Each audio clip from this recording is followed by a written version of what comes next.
You're listening to Silver Moments with Dr. Marsha Baltimore. Continuing a little, ladies and gentlemen, I want to talk about when the grandparent gets older. Sometimes the children now of the grandparents have to care for them, and that means they're in the middle between two different generations: the grandparents themselves and the grandchildren.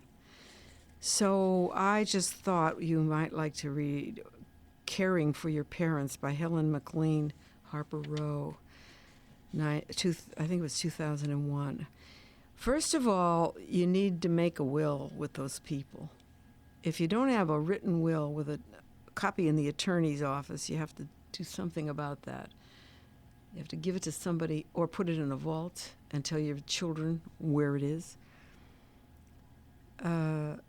And you have to have a person who's going to manage that will for your parents when they go. The last one goes especially. So that would be, they don't call it a manager in a will, they call it a trustee of a trust. And so you have to think about that, and with your parents, you can't just do it yourselves and hand it to them. You have to ask them what do they want and help them get it together, maybe hire the attorney or something. And you have to know what's their death wish for burial, who are they willing to fund objects to, valuable objects, what are the debts, where is the car going, who has the power of attorney. That's what I meant to say before, not a manager, a power of attorney. And is the living will signed? That means how the death will occur. It will have or will have not any remedies for extreme life support. You have to think if they want that, they put it in, yes, I want it. If they don't want it, they put it in, no, I don't want it. And they have to sign that. So Caring for Your Parents by Helene McLean is where all of this is found. And she put it together for you to do, but you have to do it. She can't do it. So it's there's a John Hopkins study in that book, which is interesting. It says men were more likely to die within several years of death of their wives than men of the same age who were still married. So men need those wives. But there's no mortality effect or defect on the women. So there were 4,000 men and women studied over 12 years with the AARP Journal in Washington, D.C., and they found those statistics, that men were more likely to die within several years of the death of their wife than men of the same age who were still married and the wife was with them. So take care, ladies, of yourselves and your husband. You'll have a better chance of living long life if you're with him. And he especially will have a better chance with you. So you have to do all of that. You have to have a medication list somewhere so people know if one of you gets sick what to do with it.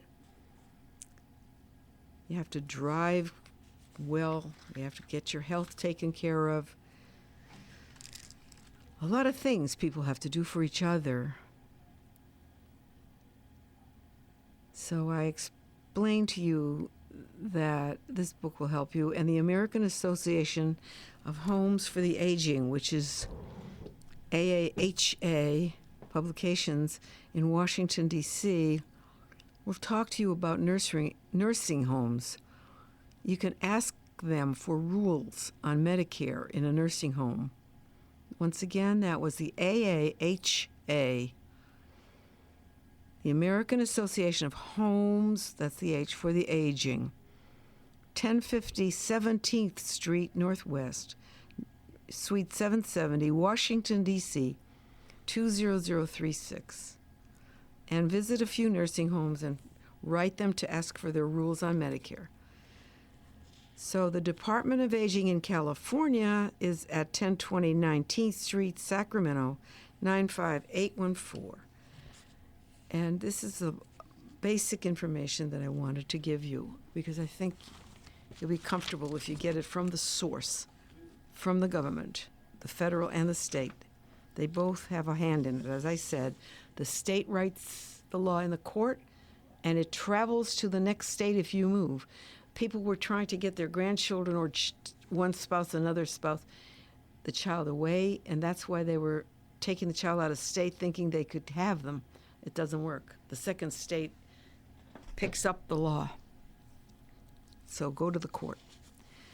I also wanted to talk about one fun thing you can do this next week. We're going to play this again for Easter and Passover, which is the 4th, 5th, 6th, and on that week of April. 6th, I think, to 9th. 6th and 7th is Passover, and Easter is 9th, I think. So what I wanted to talk about is cooking. Because one thing my children love to do, and my grandchildren now, is make matzo balls. So I go into Trader Joe's and I get the boxes, matzo ball soup. And all the stuff is in there except the eggs. You can't travel with them. So you buy the eggs and you just follow the recipe on the box, the Monteshevitz box. And the kids love it, and they roll the balls in their hands, and I drop it in the soup. I don't put their hand in the soup. And actually, we make the matzo balls in separate water, and they will remember that forever. Those are Grandma days. And Dad, sorry, Grandpa, you don't make matzo balls. But maybe you can do something else. I don't know. I have to think about it. Maybe count the 10 plagues. Ooh, that's fun. 10 plagues is fun. And we have kits, darkness or black glasses, for example.